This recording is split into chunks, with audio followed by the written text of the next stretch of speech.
For the longest time, there was no professional sports team as hopeless as the Chicago Cubs. Following the Cubs' consecutive World Series titles in 1907 and 1908, multiple generations of Chicagoans were born and returned to dust waiting for another championship. World wars were waged. Empires fell. Man walked on the moon. Eventually, the century turned, and throughout it all, the Cubs' misfortunes remained a constant.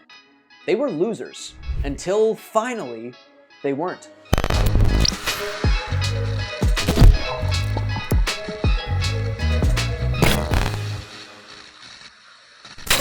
The Cubs' century plus of misery can basically be broken down into two chapters: frustrating and agonizing. The frustrating part was the first few decades following their back-to-back World Series titles in 1907 and 1908. During that time, as baseball evolved out of the dead ball era, the Cubs were still solid.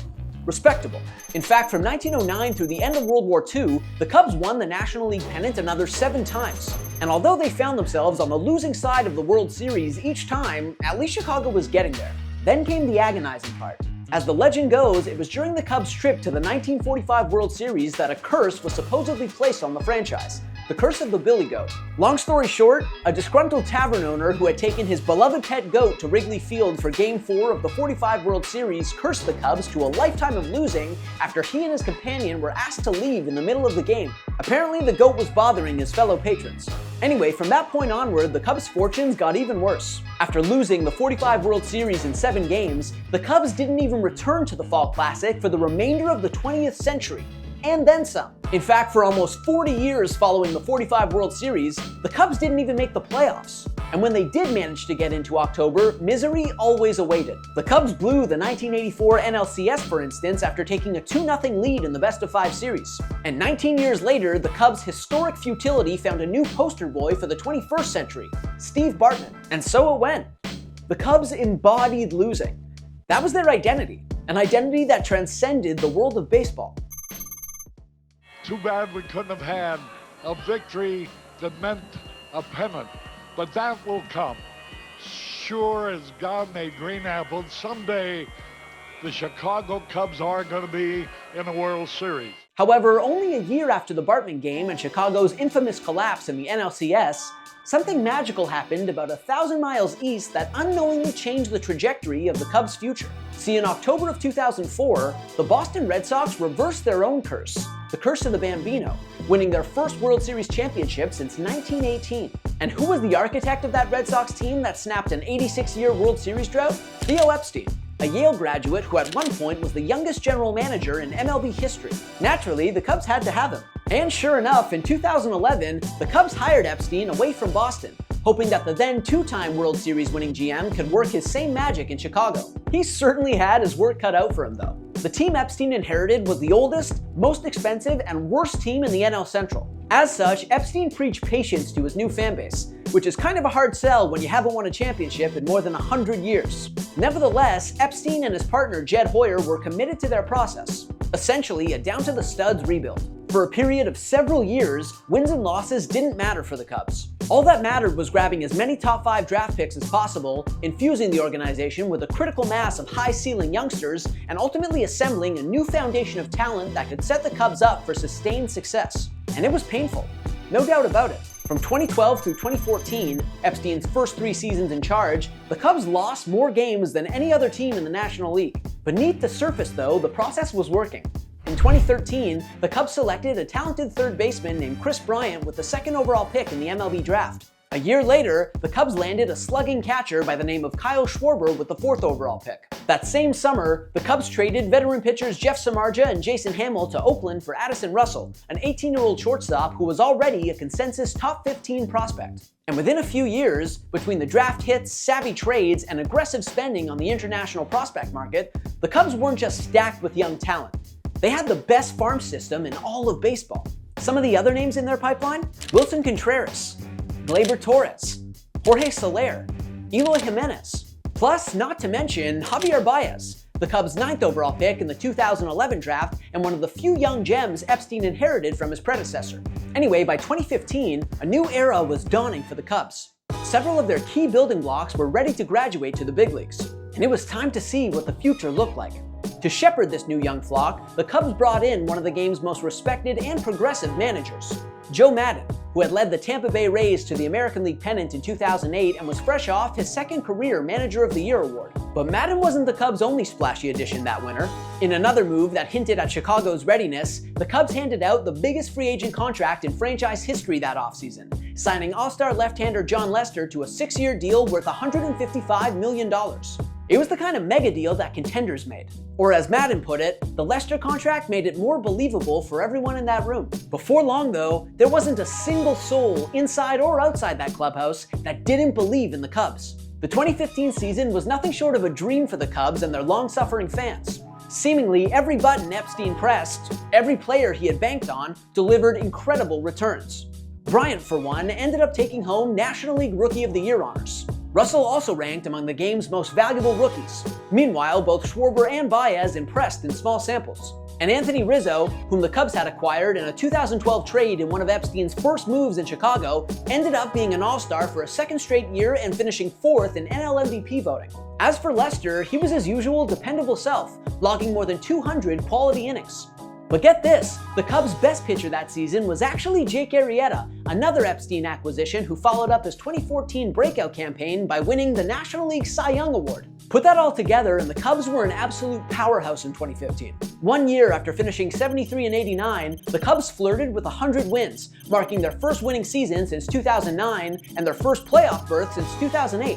And although the Cubs ended up meeting a familiar fate that October, falling in the NLCS in 4 games, the vibes were decidedly different this time around. This wasn't business as usual. This was very clearly the start of something special, something potentially historic. That sense was evident in how Epstein went about fortifying his roster for 2016. To complement his increasingly formidable young roster, Epstein went out and added several veteran All-Stars through free agency. Ben Zobrist, John Lackey, and Jason Hayward, whose contract ended up surpassing Lester's as the largest in Cubs history. And just like that, the Cubs had morphed from an up-and-coming young team into a true juggernaut. A balanced squad with young stars, established veterans, power, pitching, incredible defense, and suddenly, an intimidating payroll to boot. And it quickly became clear that this was the best Cubs team in a century. If there was a team good enough to reverse the curse of the Billy Goat, to exorcise demons that had haunted Chicago for generations, it was this one. The Cubs won 17 of their first 22 games in 2016. From April 9th onward, they didn't spend a single day out of first place in the National League Central. And get this, their 17-5 April wasn't even their best month of the season. The Cubs went 22-6 in August. For his part, Bryant followed up his Rookie of the Year season by taking home National League MVP. Rizzo, for a second straight season, finished 4th in MVP voting. Meanwhile, Russell and Baez both hit double-digit homers and shined defensively, while Zobrist continued to thrive in a super utility role. And the Cubs' pitching staff was second to none. Their rotation combined for an ERA below 3, while a midseason trade for All-Star closer Aroldis Chapman turned an iffy bullpen into a scary one. In the end, the Cubs steamrolled their way to 103 wins, waltzing to a division title with the best record in baseball and their most wins in a season since 1910. And as the postseason unfolded, it felt increasingly inevitable that the Cubs' torturous, 108-year dry spell was about to end. Chicago toppled the Giants in 4 games in the division series, then vanquished the Dodgers in 6 games in the NLCS to win their first pennant since 1945. It was magical. It was cathartic. And yet, the Cubs were still 4 wins away from their ultimate redemption, and standing in their way was another long-suffering franchise. In fact, the American League champions, the then-named Cleveland Indians, held baseball's second longest World Series drought at the time, with their previous championship coming back in 1948. So either way, one title-starved fan base would soon be awash in some long-awaited glory. But as the series played out, it seemed like it was going to be Cleveland. The Indians' vaunted pitching staff stymied the Cubs in a Game 1 shutout, held them scoreless again in Game 3, and limited them to 2 runs in a Game 4 victory that put Cleveland up 3-1. In the blink of an eye, the Cubs were 1 loss away from elimination, from their usual disappointing fate, from extending their own dubious history 1 more year. Not so fast though. In Game 5, the Cubs eked out a 3-2 victory behind a strong effort from Lester and 2 2/3 scoreless innings of relief from Chapman. Chicago's offense then went off in Game 6, exploding for 9 runs in a laugher that evened the series at 3 games apiece and forced a decisive Game 7 back in Cleveland. And what ensued was straight out of Hollywood, an instant classic that may well be the greatest Game 7 of a World Series in modern baseball history. It got started with a bang, courtesy of Cubs center fielder Dexter Fowler. Now the Indians managed to tie it up in the bottom of the third, but before long, the Cubs started pulling away. Chicago went up 3-1 in the fourth, then extended their lead to 5-1 in the fifth, chasing Indians ace Corey Kluber in the process. But this thing was far from over. In the bottom of the fifth, the Indians got two back, capitalizing off some Cubs mistakes after Madden boldly went to Lester out of the bullpen, the veteran's first relief appearance since the 2007 playoffs. And that wouldn't be Madden's last galaxy brain pitching move. With 2 outs in the 8th inning and his team up by 3 once again, Madden called for his closer. This despite his team's relatively comfortable lead, despite the fact that the Indians only had a runner on first, and despite the fact that Chapman had pitched in games 5 and 6. In fact, he threw 42 pitches in game 5. And well, things quickly unraveled. First, Brandon Guyer stroked an RBI double to cut Chicago's lead to 2. And then Rajai Davis, 35-year-old speedster Rajai Davis, delivered one of the most improbable, indelible moments in World Series history.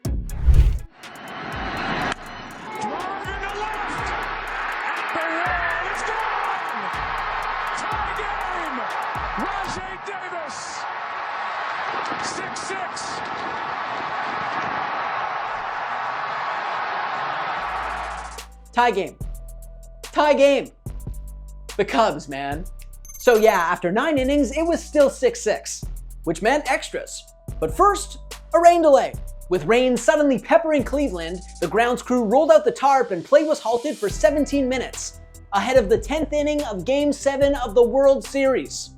Yeah, but that breather provided enough time for Hayward, the Cubs' biggest free agent acquisition who had struggled mightily all year, to deliver his biggest contribution of the season. As the Cubs waited out the rain, Hayward summoned his teammates into the visitors' weight room at Progressive Field and gave a speech that became the stuff of legend. Rather than lay into his team for blowing multiple leads, or hit them over the head with the weight of the history at stake, Hayward simply told his teammates, "We're the best team in baseball, and we're the best team in baseball for a reason. Stick together and we're gonna win this thing." Spoiler alert, they did. As soon as play resumed, the Cubs were out for blood. Schwarber led off the 10th with a single, and 3 batters later, Zobrist put Chicago back on top. Moments later, Miguel Montero would extend the Cubs' lead to 8-6. Suddenly, the Cubs were 3 defensive outs away from the glory they'd been chasing for more than a century. And although the Indians battled valiantly in the bottom of the 10th, cutting their deficit to 1 and bringing the winning run to the plate with 2 outs, this was Chicago's time. At long last. World Series champions. For the first time in 108 years. The curse had been lifted. Despite going down 3 games to 1, despite blowing multiple leads of multiple runs in Game 7, the Cubs had done it. Those demons that had been haunting them since the dead ball era, exorcised. Suffice it to say, the city of Chicago went bananas.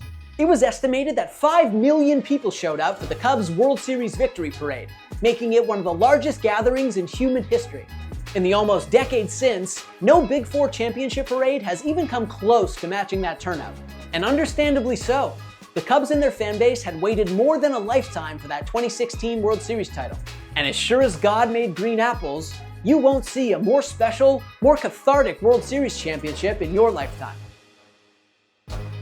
Thanks for watching. If you like this video and want to see more content like this, hit that subscribe button.